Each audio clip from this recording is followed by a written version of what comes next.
السلام عليكم ورحمة الله وبركاته. الشمع كم جرت دعوتوتا خيني كبجمو بكجر تمرتو نقاف رحمن ربي سن رحاجرات كون قوبي أو شواملتن تي في الرحكن سنيف دربوتو torbanit guyyaa tokko isiniif dhiyaata. Qophiiwwan awwiishoo keessaa kan ta'e yeroo hundaa durarratti qorsoomaaf jennee odeeffannoo bohaartii isiniif qaba. Egaa guyyaa har'aa odeeffannoo bohaartii gaggabaaboo ta'an torban dabarsin kan keessa waan jiran tokko qabadhee isiniif dhiyaadhe. Qopheessee kan isiniif dhiyeessu an obboleessa keessan Awwii Khadiir Galatu akkasuma ogeessa kaameraa Jibriil Isaa wajjin ta'uudhaan odeeffannoo bohaartii tan isin biraan geenya. Odeeffannoo bohaartii tan wajjin turtii gaarii isiniin jenna.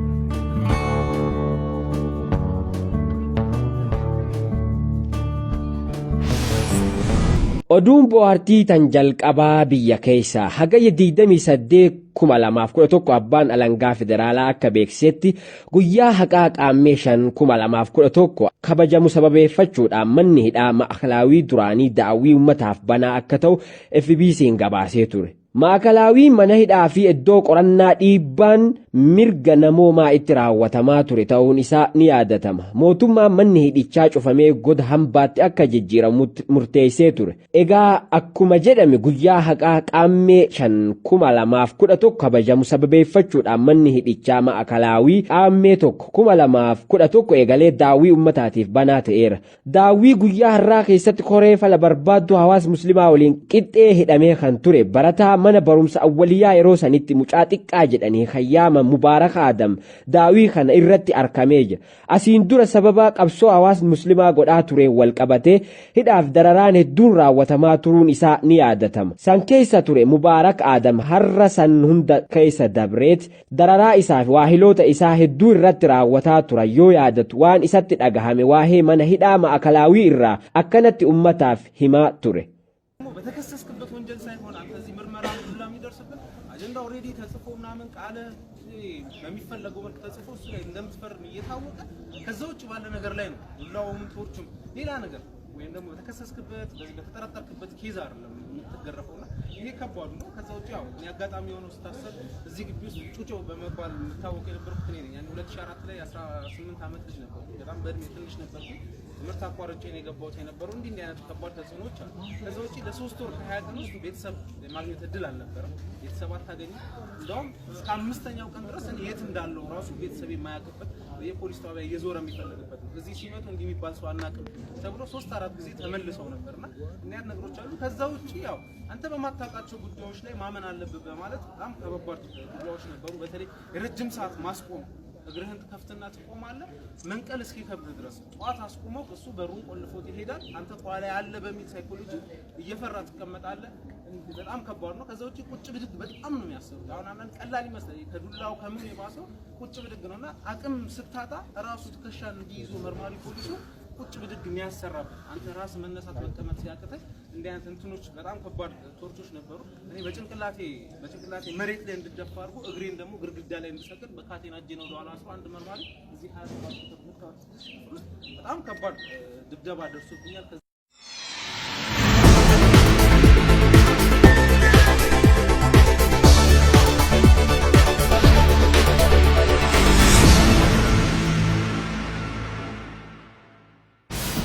Odeeffannoon biraa ammoo dubartiin umriin ishee waggaa 74 galmee dinqisiisoo addunyaa irratti umrii dullumaatiin ilmoo yookiin mucaa harkatte jedha weebsaayitiin Adnews. Magaaniyaamitti dubartiin umriin ishee waggaa 74 biyya Indiyaa naannoo Antar Pradeeshitti dubartii yeroo jalqabaatiif umrii dullumaatiin seenaa keessatti ilmoo argachuudhaan ilmoo durbaa lakkuu lama kan ta'an erga deesseen booda galmee dinqisiisoo addunyaa irratti galmooftee jirti. Kaaliqni waan fedhe godhuu danda'a yeroo barbaade umrii dullumaa keessa ta'ee haala birootiin si'an ilmoo harkachuu hin danda'u jedhanii namoonni rabbiirraa abdii murachuu akka hin taane waan irraa baratamudha. Dubartiin tun biyya Indiyaatti bara 1962 akka lakkoofsa Awurooppaatti namicha qotee bulaa maqaan isaa Yaarmaat Sitraam jedhamutti kan naannoo Neel Paarzeebuditti erga heerumte abbaan manaa ishee waggaa 80 yoo ta'u isheen 74dha. Asiin dura ilmoo akka hin qabne dubbatu. Doktoroonni hangana hin jedhamne erga ilaalanii booda ilmoo dhabdee kan turte dubartiin tun gaa'ila ishee irraa waggaa 54 booda ilmoo harkachuu dandeessee jirti. Fayyaan ishee yeroo ammaa haal gaarii irra jiraachuu dubbatan. Asiin dura uummanni ollaa kiyya jiraataa turan isheen qullaa dhaabbattee hafuu deemti jedhanii na hamataa turan amma garuu galarta rabbii dhaabbadhee hafuu miti inumaayyuu haadha ilmoo lamaa lakkuu deesse ta'uun koo hedduu na gammachiisee jira jetti. Ajiib.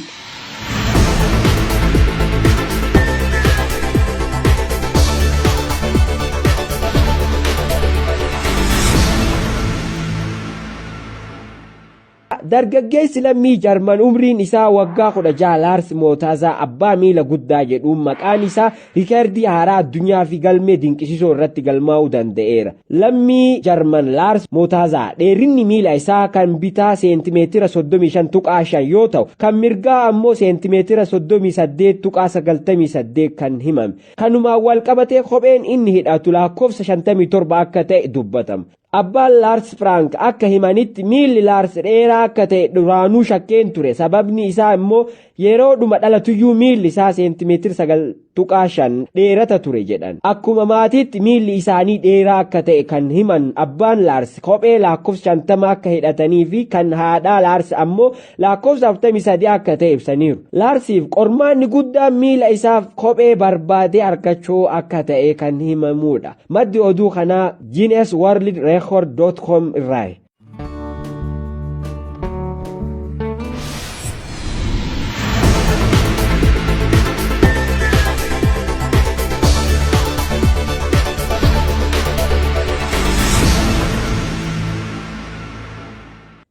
Barsiisaan tokko barattoonni qormaata akka walirraa hin garagalchineef maloota adda addaatti fayyadamuu ni danda'a. Barsiisaan Meeksikoo kun garuu tokkoon barattoota qormaatichaa fudhatan mataa isaaniitti sanduuqa kaartoonii akka kaayatan taasise. Ta'iin kun miidiyaalee hawaasaa irratti gadi lakkifamuun walqabate barsiisichi mirga barattootaa dhiibeera gochi inni raawwate sirrii miti jechuun namoota baay'oota biratti komii kaaseera. Maatiin barattoota gama isaaniitiin gocha barsiisichi raawwate mormaniiru. Gama biraatiin barattoonni qormaata akka walirraa hin hatneef mala barsiisichi fayyadame namoonni dinqisiifatanis baay'eedha. Akka yaada namoota kanaatti gochichi barattoota waan miidhe hin qabu. Kanarraa kan darbe maatiin barattoota daandii barattoonni yeroo ammaa itti dubbisuu jiran akka sakatta'aniif kallattii ni kenna jedhaniiru. Maddi oduu kanaa Audit Center irraa.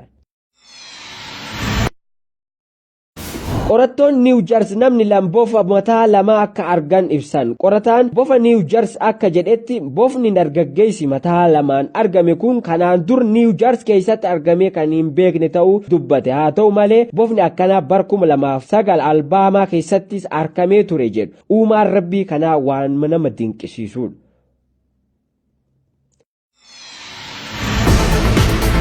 Daa'iin Islaamaa jabaan tokko maatii Hinduu irraa biyya Paakistaanitti bara 1942 kan dhalate yoo ta'u maqaan isaa ammoo Deen Muhammad Sheekh jedhama. Namni kun amantii birootirraa amantii ganamaa ittiin dhalate gara amantii Islaamaa kan dhufe bara 1989 abbeeraa yookiin wasiila isaa wajjin ture. Eegas booda barnoota daawaa irratti cimaa kan turee fi namoota amantaa biroo irratti dhiibbaa uumuun namoota 100,000 lakkaa'aman gara amantaa Islaamaatti fiduu danda'eera. Daa'iin kun imaam masjida jaami'a al-Ahwali. Kana malees madrasaa Aishaa Ta'liimul Qur'aan kan Institute for the Conversion to Islam keessa hojjetaa akka ture beekama. Daa'iin kun naannoo jiraatutti namoota irraa fagaatee yeroo duraa Qur'aana gaaf dubbisu yookiin qara'uu barbaadu kophaa isaa dhokatee dubbisuu ture jedhan. Suuta mana isaa irraa jalqabuun gara lafa namootni itti heddummaataniitti Qur'aana dubbisuu eegal. Haala kanaan daa'iin kun amantii isaa jabeeffachuu caalaa beekumsa isaatti fayyadamuun sababa ta'e namoota 180 gara amantaa isaanii ganamaatti deebisuu danda'eera. The Revert Muslimtu gabaase.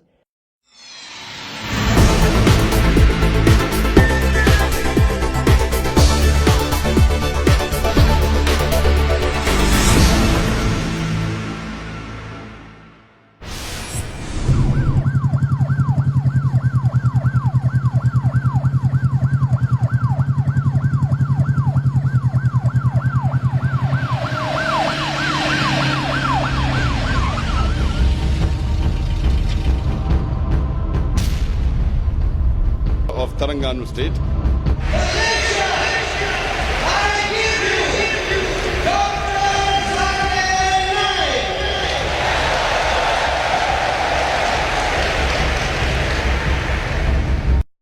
Oduun bohaartii teenyatanitti aantu waa'ee Dr. Zaakir Naayik torbee darbe irraa isiniif dubbannee ture. Achi as maaltu jira waan jedhuuf har'as carraan Hindii 0 ta'e jedhu. Dr. Zaakiriin dabarsaa nuuf kenna. Barruu gabaabduu obboleessi keenya Abduu Abshiruu nuuf erge akka itti aanu kanatti isiniif dhiyeessa. Ruusiyaatti kan gaggeeffamaa jiru foormii diinagdee biyyoota bahaa irraa qooda kan fudhachaa jiran muummichi ministeera Maleeshiyaa Dr. Maahir Mohammadiif giifti isaanii pirezidaantiin Hindii Naraandira Moodii kaleessa wal arguun kophaa isaanii marii biyyoota lameenii gaggeessanii jiru. Marii isaanii keessa kan ajaa'ibsiisaa ta'e pirezidaantiin Hindii Maleeshiyaa akka Dr. Zaakir Naayik dabarsitee isaaniif kennitu gaafachuu isaaniidha. Hindiin Dr. Zaakir Naayikiin of harka galfachuuf boolli isheen hin seenne hin jiru ture. Irra deddeebiin akka Interpol Dr. Zaakiriin qabee isheef dabarsu gaafattee turuun ishee ni yaadatama garuu isheef milkaa'uu hin dandeenye. Hindiin Dr. Zaakir Naayikiin yakka maallaqa daddabarsuun kana malees shororkeessitoota kakaasa jechuun ragaa sagalee garagaraa qindeeffachuu waggaa tokko dura himata Interpolitti dhiyeeffattee turte. Interpolis yakka Dr. Zaakir Naayik ittiin himatame hordofuun erga qoratee booda himata Dr. Zaakir Naayik maallaqa seeraan ala daddabarsaa fi shororkeessitoota kakaasa jedhu irratti ragaan quubsaa waan hin argamneef himata biyya Hindii kuffisnee jirra jechuudhaan ifoomsee ture. Dabalataan waggaa kanas baatii muraasa dura Hindii waan ragaa ni ta'a jettu qindeeffattee Interpolitti irra deebiin ergitee ji'a darbe irra deebiin Interpol himata Hindii kana kuffisee ture. Bu'aa ba'ii kana maraa erga ijibbaata falmattee booda Hindiin abdiin isheen Interpol irraa qabdu addaan citee waan jiru fakkaata. Tibba kana walitti bu'iinsa gidduu Maleeshiyaa fi Dr. Zaakir Naayik jiru kanatti fayyadamuun Dr. Zaakir Naayikiin harka ishee galfachuuf dharraatee jirti. Carraa bareedaa waan argatte itti fakkaataa ture. Itti fakkaatus garuu funyoon haadi obbolummaa gidduu musliimoota Maleeshiyaa fi Dr. Zaakir Naayik jiru ishee waan sakaale fakkaata. Waan nama ajaa'ibu riqichi gidduu mootummaa biyya Maleeshiyaa fi uummata Maleeshiyaa jiru Dr. Zaakir Naayikidha. Mootiin Maleeshiyaa Dr. Zaakir Naayikiin miidhee jennaan dambaliin uummataa irraa garagala. Tibba kana wal dhabdee ture irratti miseensonni paarlaamaa Maleeshiyaa jarjaranii jecha jibbaa Dr. Zaakir Naayik irratti roobsaa turan dhiifama gaafachaa jiru. Dr. Zaakiriin tuqanii siyaasa isaanii biyyattii keessatti akka tarkaanfachiisuu hin dandeenye hubatanii jiru. Warri yeroo darbe Dr. Zaakir Naayikiin qeeqaa ture har'a deeggarsa jabaa Dr. Zaakir Naayikiin yeroo ta'an arginee jira. Kanaaf daawwattoota keenya kabajamu carraan Hindiin Dr. Zaakir argachuuf qabdu 0 ta'ee jira wanni jedhameef.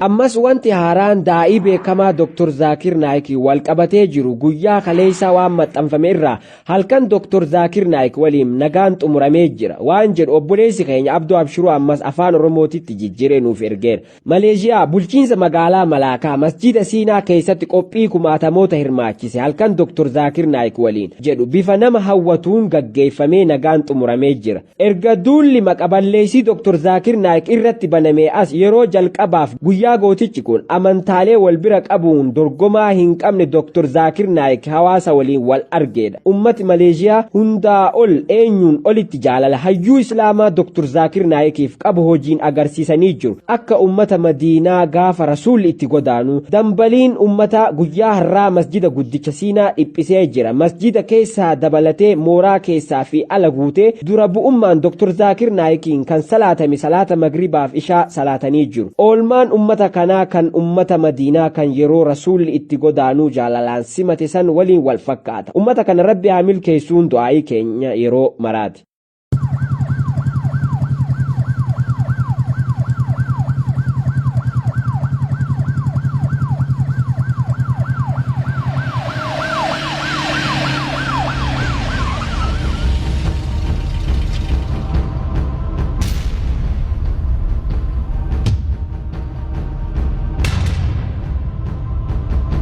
It is an honor and a pleasure for me to be invited by the Chief Minister of Telangana State.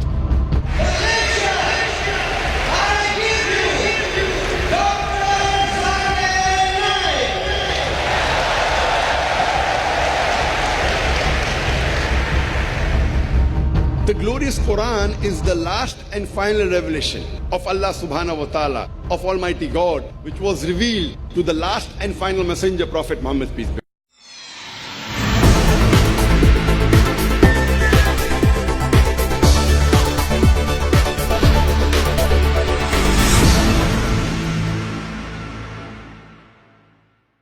Egaa daawwattoota keenya kabajamoo odeeffannoon bohaartii keenya kan guyyaa har'aa kana fakkaata kan isiniif dhiyeessaa ture an obboleessa keessan Awwii Kadiir Galatu akkasuma ogeessa kaameraa Jibriil isaa wajjin ta'uudhaan isin biraan gahaa turre hanga ammaa nu wajjin waan turtaniif galatoomaa jecha odeeffannoo bohaartii yeroo biraatiin hanga walitti deebinutti nagaa keessa nuu turaa horaa bulaa jenna.